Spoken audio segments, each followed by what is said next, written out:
আজকে যখন এখানে আসলাম, আসার পরে যখন দেখলাম যে ক্রিকেটের যে পপুলারিটি এখানে, ক্রিকেটের যে চাহিদা এখানে, এই যে এই আজকের এই ভাদ্র মাসের রোদে দেখেন কত মানুষ আপনারা এসেছেন আজকের এই অনুষ্ঠানে ক্রিকেটকে ফলো করে। আর আস্তে আস্তে যখন আমরা ফতুল্লা মাঠটা দেখে আসলাম, আমার কান্না পাচ্ছিল যে এই মাঠে শাহরিয়ার হোসেন এখানে আমাদের শাহরিয়ার নাফিস অস্ট্রেলিয়ার সাথে সেঞ্চুরি করেছিল, আন্ডার-19 ওয়ার্ল্ড কাপে সেমিফাইনাল হয়েছিল, এশিয়া কাপের খেলা হয়েছিল। সেই মাঠটার অবস্থা অত্যন্ত করুণ।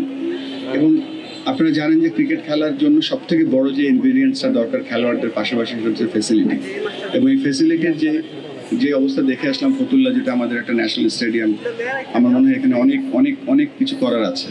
আজকে যেখানে দাঁড়িয়ে কথা বলছি, গতকালকে আপনাদের নারায়ণগঞ্জের খেলে জিসান আলমের যে একটা অর্ধশত রান দেখলাম কালকে টপ এন্ড টি20-তে।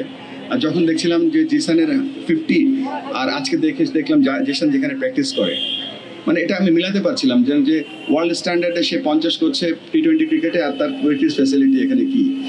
জাহাঙ্গীর খুব প্রাউড করছিল যে আমার এখানে 3টা উইকেট আছে।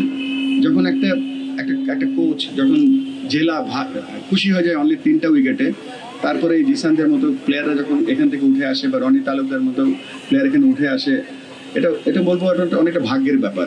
এখানে 3টা কেন, এখানে 30টা উইকেট থাকা উচিত। তা আমি কথা দিচ্ছি, আমরা প্রথমে যে কাজটা করবো, আমরা কিছু প্র্যাকটিস ফ্যাসিলিটি, যেমন ধরেন যে এই যে এখানে 3টা উইকেট কেন থাকবে, এখানে থাকা উচিত অ্যাটলিস্ট 15টা থেকে 20টা উইকেট। সো সেই চেষ্টা আমরা করবো 1 নম্বরে।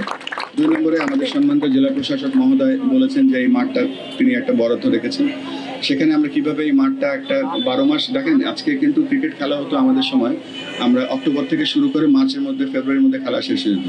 এখন 12 মাস ক্রিকেট খেলা হয়, এবং 12 মাস ক্রিকেট খেলার জন্য মাঠটা যেন উপযোগী থাকে সেই চেষ্টা আমরা করবো। এবং এই রিপোর্টটা আমরা আমাদের যে cricket grounds and facility department আছে সেখানে আমরা গিয়ে বলবো। তবে আমাদের প্রধান যে লক্ষ্য হচ্ছে সেটা হচ্ছে আপনাদেরকে ফ্যাসিলিটি ডেভেলপমেন্ট করা।